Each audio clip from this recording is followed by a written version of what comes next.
Everyone, তোমরা সবাই কেমন আছো? আশা করি তোমরা সবাই ভালো আছো। আমিও অনেক ভালো আছি। তো আজকে আসি শাক তুলতে। তো বন্ধুরা, দেখতেই পাচ্ছ এই পুরো জমিটা আমার সখীদের।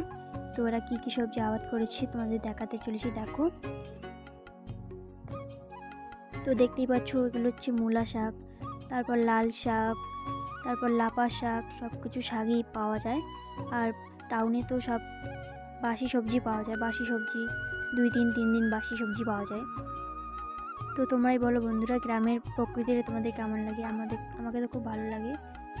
শিউলি ফুল দেখতে যতটা সুন্দর, তার থেকে সুন্দর তার গন্ধটা এত সুন্দর গন্ধ। তাদের কেমন লাগে অবশ্যই জানাবে। তো দেখো বন্ধুরা, কচু শাক, তারপর অনেক কিছু শাক আছে। আজকে অনেক কিছু শাক দিয়ে ভাত খাবো আমরা। তো তোমরাই বলো বন্ধুরা, কোন শাক তোমাদের বেশি পছন্দ, কমেন্টে জানাবে। তারপর চলে গেলাম মাছ মারতে। দেখো বন্ধুরা, কতগুলো আজকে মাছ পেয়েছি।